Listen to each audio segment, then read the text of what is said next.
Kenapa sih Jay-Z mendapat banyak pujian bahkan oleh fans Italia sendiri? Hari ini aku ngajak kalian buat ngupas kenapa pemain timnas Indonesia ini begitu dicintai. Bukan cuma di Indonesia, tapi juga di Laguna Venezia. Jay-Z, kapten timnas Indonesia, dikenal sebagai pemain dengan gaya bertahan yang kalem tapi efisien. Di Venezia FC, dia jadi sosok penting sejak hari pertama. Bahkan fans lokal bilang kayak gini. E la sua leadership bene al Venezia.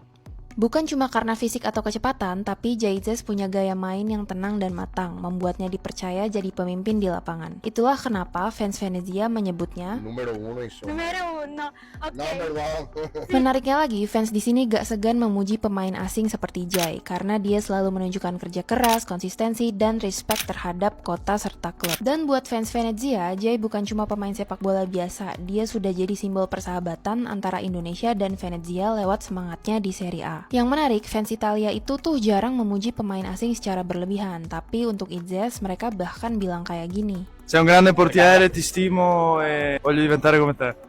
Bukan cuma soal skill, tapi juga attitude, karena Bang Jay itu bermain gak cuma dengan tekad, tapi juga dengan hati. Di Serie A banyak back hebat, tapi sedikit yang bisa langsung nyatu sama kota dan culture club. Jay-Z bukan cuma wakil Indonesia di Eropa, tapi juga jadi simbol persatuan antara Indonesia dan Italia lewat sepak bola.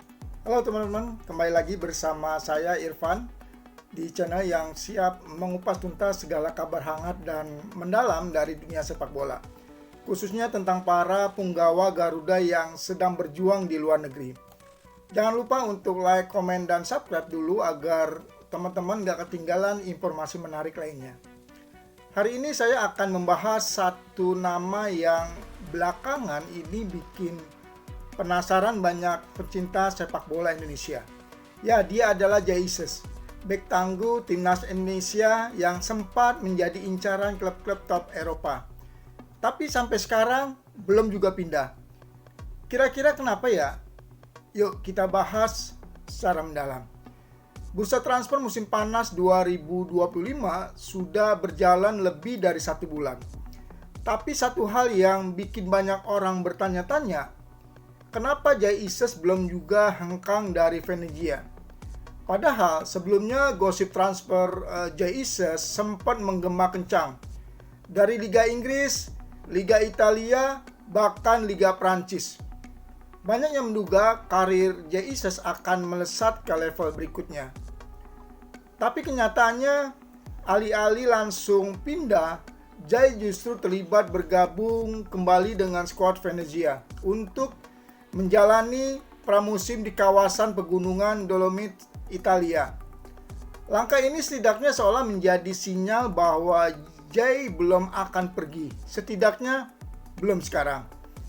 Menurut laporan dari media lokal Tutto Venezia Sport, tim Venezia memulai camp pelatihan pramusim pada 13 hingga 27 Juli 2025 di Valcad, sebuah kawasan pegunungan di Dolomit. Tempat ini dipilih menjauhkan pemain dari hiruk pikuk rutinitas dan fokus membangun chemistry serta persiapan fisik. Menariknya, Jay-Z tercatat ikut serta dalam semua sesi latihan 2 rangkaian kegiatan. Bahkan Venezia mengadakan program Venezia Village yang mengundang publik untuk bertemu langsung dengan para pemain, menjual jersey seharga 50 euro, hingga menyediakan hiburan keluarga. Dan Jay-Z ikut hadir. Kalau dia benar-benar akan pindah dalam waktu dekat, rasanya kecil kemungkinan klub akan mengikutsertakan dia di acara publik seperti ini. Sebelumnya Jay dikaitkan dengan Lille dari Ligue 1. Laporan dari akun Douglas Flamen menyebutkan bahwa Lille sudah menyiapkan proposal untuk Jay-Z sebagai solusi pertahanan mereka.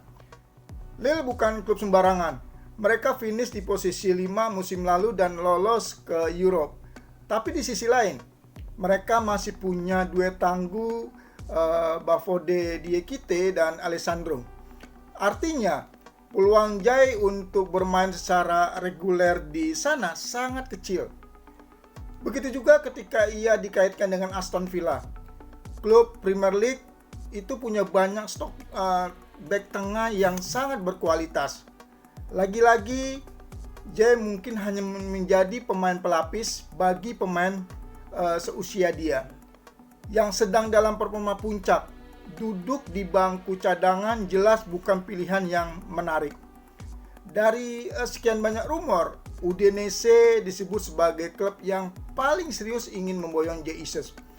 Klub Serie A ini bahkan dikabarkan sudah menjalin komunikasi langsung dengan Venezia dan sang pemain. Namun transfer itu belum juga terrealisasi. Alasannya cukup klasik. Ada kesenjangan antara harga yang diminta Venezia dan tawaran yang diberikan Udinese. Selain itu, permintaan gaji dari kubu Jesus juga belum sepenuhnya cocok. Tapi kabarnya perbedaan ini tidak terlalu besar dan bisa dijembatani dalam beberapa hari ke depan. Dengan kata lain, transfer Jesus masih mungkin terjadi tapi tidak sekarang. Banyak fans yang mungkin merasa kecewa atau bingung kenapa Jay nggak langsung pindah ke klub yang lebih besar. Tapi kalau kita lihat dari sisi Jesus, langkah ini sebenarnya cukup bijak. Dia memilih tetap ikut pramusim, menjaga ritme latihan, tapi tetap dengan klub lamanya, sambil menunggu tawaran yang benar-benar cocok. Daripada buru-buru pindah ke klub besar, tapi hanya menjadi cadangan. Lebih baik menunggu kesempatan di klub yang bisa menjamin menit bermain. Apalagi Venezia adalah klub yang musim lalu tampil cukup stabil dan masih punya peluang promosi ke Serie A. Jika Jesus bisa tampil konsisten di sana, bukan tidak mungkin musim depan ia akan bermain di kasta tertinggi Liga Italia.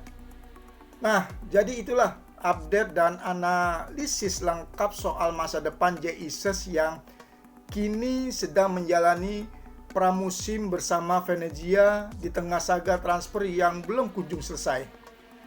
Sebagai fans timnas Indonesia, tentu kita berharap yang terbaik buat Jesus. Apakah dia akan bertahan di Venezia untuk satu musim lagi, atau justru dalam waktu dekat ia akan ada kejutan transfer yang akan terwujud?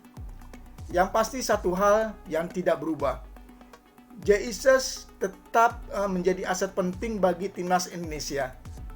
Terima kasih sudah menonton sampai akhir. Kalau teman-teman suka dengan pembahasan ini, jangan lupa untuk like, komen pendapat teman-teman di bawah, dan subscribe agar teman-teman gak ketinggalan video-video menarik lainnya dari channel Irfan. Sampai jumpa di video berikutnya dan tetap dukung sepak bola Indonesia.